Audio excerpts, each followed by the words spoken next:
శుభోదయం మిత్రులారా. ఈరోజు ఉదయాన్నే ఒక అద్భుతమైనటువంటి హాస్య గుళికని మింగడం జరిగింది. అది ఒక దినపత్రికలో. ఈ దినం అయితే కాదు, ఎందుకంటే ఈ దినం తాలూకు గత సంపాదకుడు, చైర్మన్, వ్యవస్థాపకుడు అయినటువంటి శ్రీమాన్ రామోజీరావు గారి గురించి మాట్లాడిందనమాట. చనిపోయిన ఆయన గురించి మనకెందుకు, ఆయన ఎటు సమాధానం చెప్పలేడు, చెప్పే ఇది కూడా కాదు. కాబట్టి ఒకవేళ బతికున్నా మన ప్రశ్నలకు ఏ రోజు సమాధానాలు ఇవ్వరు. వాళ్ళు ఏం చెప్పారు అదే వినాలి, వాళ్ళు ఏం రాస్తే అదే చదువుకోవాలి. కాబట్టి వక్తలు, రాజకీయ ముత్తైదువులు, అలానే న్యాయరంగంలో విశేష అనుభవం గడించి ఉన్నత స్థాయి పదవిని కూడా అలంకరించినటువంటి మహానుభావులు అందరూ ఆ కార్యక్రమానికి హాజరవుతారు. అసలు రామోజీ ఫిలిం సిటీలు, రామోజీ ఎక్సలెన్స్ అవార్డులు ఇచ్చారంటే అసలు వెళ్ళని వాళ్ళు ఎవరు ఉంటారు, తెలవటం ఆలస్యం కదా. ఒక గుళిక ఏంటంటే అందులో రామోజీరావు గారు తాను నమ్మిన సిద్ధాంతం కోసం దేనినైనా వదిలిపెట్టేవాళ్ళు అని ఒక ఆయన అంటారు. నాకు అదే ఏమో వచ్చిందంటే నిజమే, తను నమ్మిన సిద్ధాంతం కోసం సిద్ధాంతం కూడా వదిలిపెట్టే ఉంటాడు అని. బెస్ట్ ఎగ్జాంపుల్, దీనిని ఎవరైనా కాదనగలరు. ఎన్టీఆర్ గారు ఎంతో ఏకదీక్షతో, పట్టుదలతో ఎన్నో విమర్శలు, అడ్డంకులు, బెదిరింపులు ఇవన్నీ వచ్చినా కూడా మద్యపాన నిషేధం అనే ఒక పెద్ద ప్రయత్నం చేశారు. 94 నుంచి 95 వరకు ఆయన పదవిలో దిగేంత వరకు కూడా దాని మీద పోరాడుతూనే ఉంటారు. మహిళలకు నేను ఇచ్చిన మాట నిలబెట్టుకోవాలి అన్నగా అని 94-96 మధ్యలో జరిగింది. దానికి తూట్లు పడవడానికి ఏం చేశారో తెలుసా?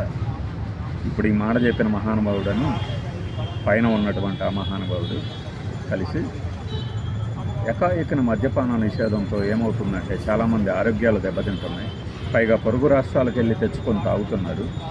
ఈ సమయంలో కొంతమందికి వైద్యులు కూడా వారి ఆరోగ్యం దృష్ట్యా కొంత మద్యం అనేది అలవాటు మందులాగా తీసుకోవాలని కూడా చెప్పారు. వాళ్ళందరికీ సర్టిఫికెట్లు జారీ చేయడం ఇదంతా కూడా కష్టతరం. ఇలాంటి సందర్భంలో మద్యపాన నిషేధం కాకుండా నియంత్రణ అయితే బేలు అని కథనాలు రాశారు. ముందు తూట్లు పొడిచారు, రాగానే ఎత్తేసారు.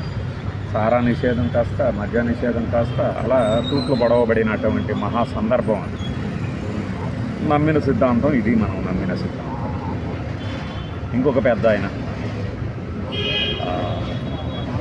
రమణ గారు, ఆయన ఏమంటారంటే దేశాభివృద్ధిలో రామోజీరావు గారి పాత్ర ఎంతైనా ఉంది. ఇక్కడ వేసుకోండి, ఒక విజువల్ వేసుకోండి, కోసానికి ఇష్టం పడలేదు, ఇలా తలకాయ తిప్పేసేసి. దేశాభివృద్ధిలో రామోజీరావు గారి పాత్ర ఎంతైనా ఉంది.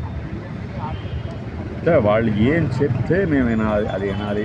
వాళ్ళు ఏం రాస్తే మేము అది చదవాలి. ఇప్పుడు వీళ్ళు కూడా అదే పద్ధతి.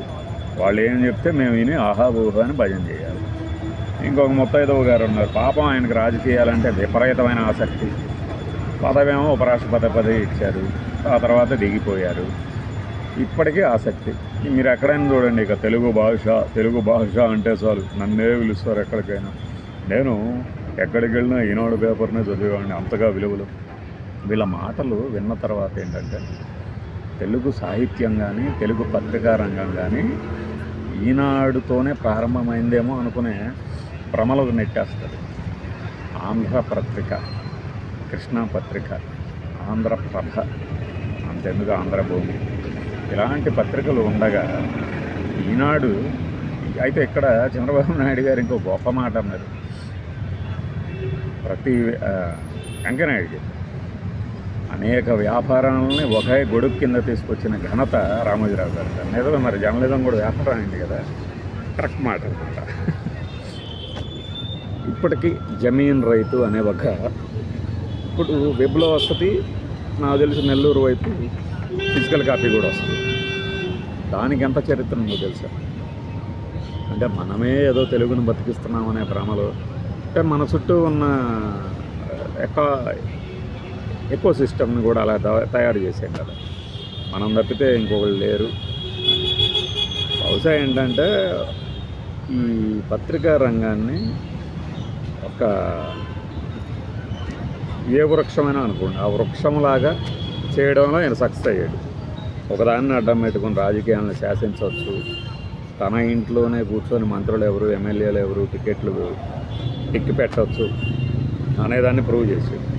ఇది చాలామంది చెప్తారు, వాళ్ళు చెప్పుకోలేరు. కానీ అందులో పనిచేసిన వాళ్ళు కానీ ఉన్నత స్థాయి పదవుల్లో ఉన్నవాళ్ళు కానీ వాళ్ళందరికీ తెలుసు అక్కడ పనిచేసి రిటైర్ వచ్చారు.